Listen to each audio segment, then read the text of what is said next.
Kepala Dinas Kesehatan Aceh Dr. Hanif menyebut saat ini hanya boleh meminum obat tablet saja untuk sementara waktu.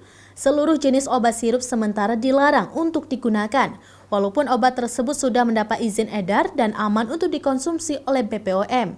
Kecuali penyakit yang tidak ada obat tabletnya seperti anti kejang atau obat epilepsi yang sementara ini diperbolehkan. Penghentian obat sirup untuk sementara sukses menekan angka kasus gagal ginjal pada anak di Aceh, termasuk pemberian obat antidotum atau fomepizol bagi pasien anak yang terkena gagal ginjal akut.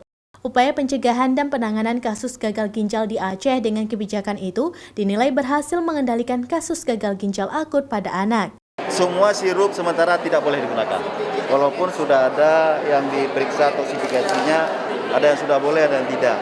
Tapi pemerintah Aceh saat ini masih megang tidak boleh sirup apapun. Kecuali yang tadi disampaikan, ada obat yang sama sekali tidak ada tabletnya dalam keadaan darurat. Nah, itu kecuali itu. Misalnya obat anti kejang tadi. Anti kejang nggak ada yang tablet, ya itu dibolehkan. Epilepsi, ya kan? Nah, tapi sementara semua sirup kita hentikan.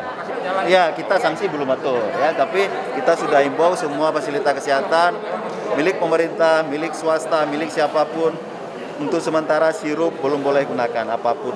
Walaupun belum memberikan sanksi pada fasilitas layanan farmasi yang masih menggunakan obat sirup, tapi untuk menekan angka kasus gagal ginjal, fasilitas layanan kesehatan baik milik pemerintah, swasta seperti rumah sakit dan klinik tetap dilarang untuk memberikan atau menjual obat sirup kepada masyarakat hingga pemerintah kembali memperbolehkannya.